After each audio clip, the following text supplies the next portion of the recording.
Nah, jadi kayak gitu ya. Jadi terus juga saya waktu kuliah itu sering juga baca-baca ini apa how to. Jadi zaman dulu itu ada website namanya How To, di sana ada DNS How To, ada DHCP How To, ada Linux from scratch How To, macam-macam How To lah. Itu saya sering baca-baca gitu ya karena seru juga materinya. Jadi ya untuk urusan Linux dan networking itu ya lumayan ngerti lah ya dikit-dikit gitu. Lumayan ngerti, familiar. Nah, ternyata ya tadi instruktur dari India ini dia tidak terlalu jago di non Microsoft. Nah, jadi akhirnya untuk yang berkaitan dengan networking itu dia blank gitu kan. Nah, saya lumayan bisa tuh networking. Dan kemudian saya ketemu ternyata ada buku Java, ada modulnya. Modulnya itu cuman satu buku seingat saya, berbeda dengan VB yang bukunya banyak gitu. Ada berapa modul gitu ya. Tapi kalau Java cuma satu. Tapi dia punya juga Core Java atau Black Book ya. Pokoknya ada satu buku Java warna hitam. Saya agak lupa itu namanya. Ya udah saya belajar dari situ. Itu Java AWT, Java Swing ya. Itu tahun 2001 2002 lah gitu ya. Javanya Java 1.3, kemudian naik lagi Java 1.4. Kita belajar apa AWT Swing gitu. Nah, jadi di situ ya udah saya pelajarin. Ya memang kalau dibanding VB6 jauh lah ya. Kalau VB6 tinggal drag and drop, kalau di situ ya ngetik ya. Zaman dulu belum ada NetBeansan ya. Jadi ya ngetik, beneran ngetik gitu. Ya udah akhirnya saya belajar itu lumayan bisa bisa Java tuh ya, bisa Java. Nah, kemudian ada beberapa corporate training karena si instrukturnya ini nggak ngerti Java, akhirnya saya lah yang ngajar Java gitu. Jadi akhirnya dari hanya sekedar asisten lab naik pangkat lah. Jadi kalau ada corporate training saya yang dikirim gitu kan. Jadi seperti itu. Nah, lumayan itu belajar Java itu. Jadi saya di sana itu berapa tahun ya? Mungkin sempat setahun lebih lah ya, setahun lebih, 2 tahun lebih, dari jam 8 pagi sampai jam 8 malam karena dia ada kelas malam ternyata ya. Nah, itu udah di lab aja. Jadi kalau nggak ada kelas ya ngulik ya, coding semua saya cobain yang ada di. Jadi dengan modal PHP ya lumayan tuh bisa. Oh ya, PHP dulu setelah saya masuk sana saya cobain.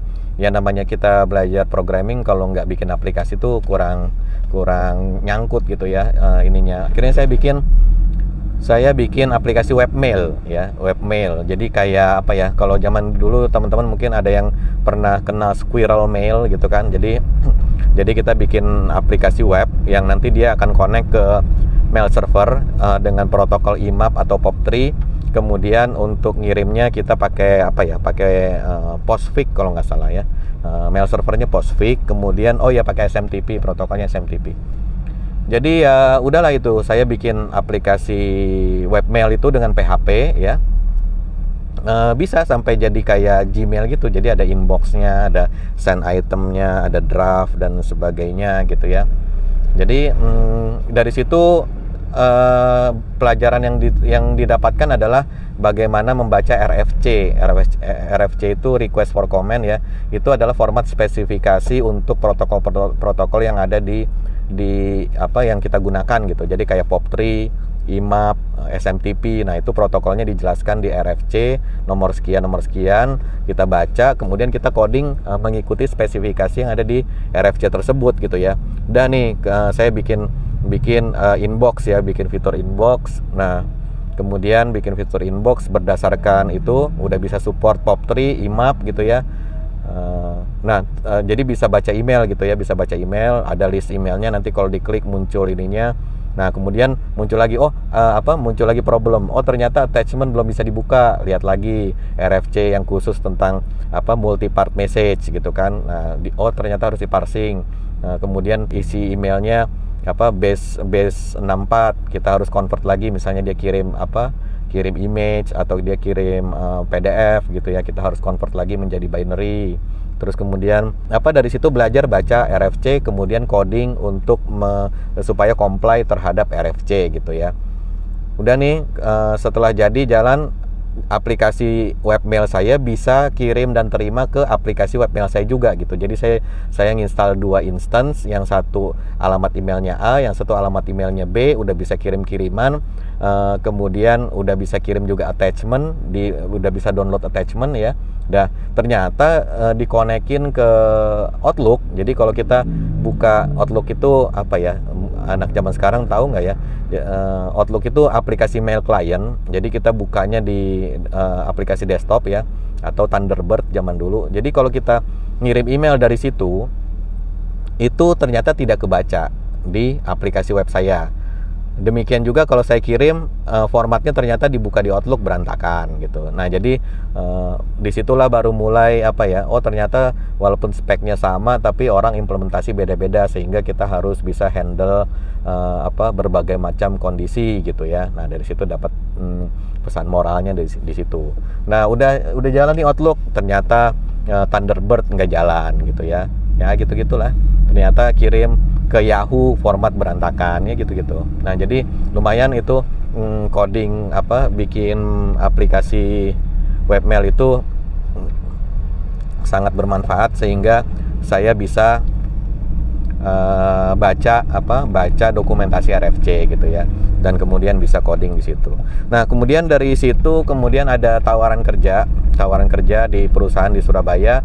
Dia mau bikin core banking, jadi dia bikin aplikasi core banking. Kemudian adalah senior bisnis analisnya itu dari perusahaan yang dia jualan core banking ya, aplikasi bank tapi dengan AS400. Nah kemudian dia bikin perusahaan baru, kemudian mau bikin dengan berbasis web dan Java gitu.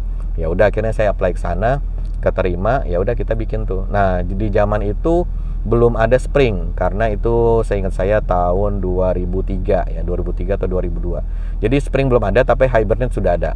Jadi akhirnya kita menggunakan Hibernate, tapi karena belum ada framework buat webnya. Waktu dulu ada yang namanya Struts, kemudian Webwork ya, kemudian Tapestry. Jadi itu 3 besar framework untuk bikin aplikasi web. Tapi tiga-tiganya saya agak kurang suka dengan model pemrogramannya. Jadi kayak Struts itu, ini Struts 1 ya, bukan Struts 2. Struts 2 itu Webwork di rename jadi Struts 2. Nah Struts 1 itu dia untuk setiap endpoint, jadi setiap URL yang kita mau handle itu konfigurasi XML-nya minimal 3 baris gitu. Nah jadi saya rada kurang suka dengan model seperti itu, terlalu verbose. Akhirnya udahlah kita bikin ini sendiri, bikin framework sendiri yang mana dia mana dia nanti akan memanggil kelas, zaman dulu servlet ya, memanggil servlet berdasarkan URL-nya. Jadi URL-nya langsung kita parsing, kemudian nanti dari situ kita akan ini. Jadi mungkin ala-ala kayak simple URL mapping di Spring Framework generasi awal ya, versi 1 gitu. Nah jadi kita pakai bikin sendiri ya, nggak lama, mungkin kayaknya setahun 2 tahun aplikasinya sudah hampir jadi. Kemudian saya pindah ke Jakarta karena menikah. Kemudian istri saya nggak betah di Surabaya, akhirnya kita pindah ke Jakarta. Saya resign dari situ, dan akhirnya ya udah dari situ kemana-mana udahlah jadi programmer Java sampai sekarang. Nah jadi buat yang tanya di kolom komentar perjalanan menjadi programmer Java, ya seperti itu perjalanannya. Setelah di Jakarta ya jadi programmer, kita bikin segala kerjanya segala macam, dari mulai bikin aplikasi sekolahan, kemudian bikin apa lagi ya zaman dulu ya, adalah beberapa project, saya nggak inget detail-detailnya. Kemudian masuk ke Balicam justru bukan sebagai programmer.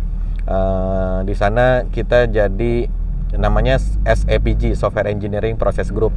Jadi intinya kita membenahi proses bisnis di internal. Jadi bikin SOP dan segala macamnya, mulai dari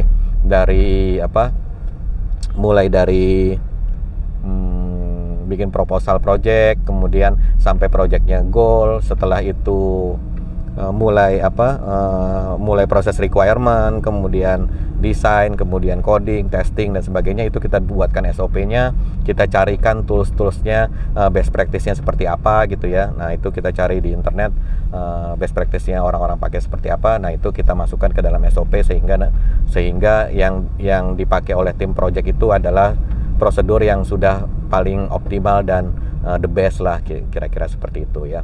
Nah jadi gitu, kemudian dari Balicam kemudian saya resign dan kemudian bikin RTPC dan ya sampai sekarang gitu ya. Nah mungkin begitu sekilas sharingnya ya. Jadi mudah-mudahan bermanfaat dan menjadi motivasi teman-teman bahwa belajar kalau mau bisa coding atau jadi programmer ya memang tidak perlu kuliah programming ya. Zaman sekarang anak-anak SMP juga udah pada bisa coding gitu.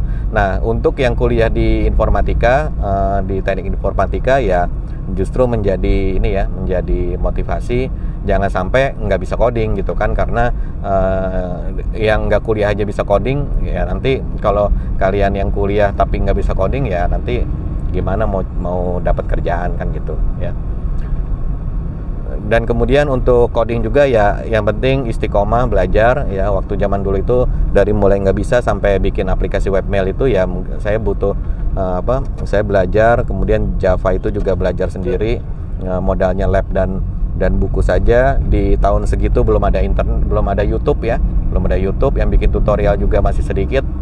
Jadi ya udah modal belajar dari buku dan nyobain ya, karena coding itu kalau cuma baca-baca doang nggak ngerti ya, kita harus praktek langsung coding dan juga harus bikin aplikasi yang betulan gitu ya, seperti itu. Jadi kalau mau cepat bisa ya begitu.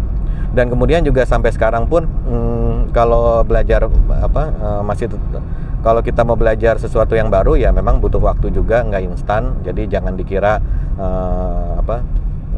saya misalnya belajar Ruby, belajar Python gitu cepat ya, enggak juga. Sebenarnya kalau belajar seperti itu ya mungkin kalau secara sintaks dan tipe data dan lain-lain ya mungkin 2 minggu bisa gitu ya. Nah yang agak lama biasanya belajar idiom. Idiom itu adalah gaya bahasa.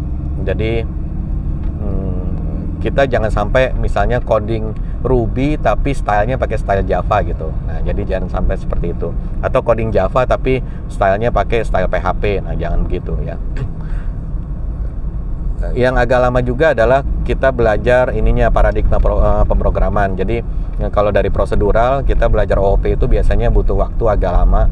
Kemudian belajar yang biasa coding OOP, belajar functional programming itu juga butuh waktu agak lama. Kalau nggak salah saya terakhir itu functional programming dulu belajarnya pakai Ruby ya.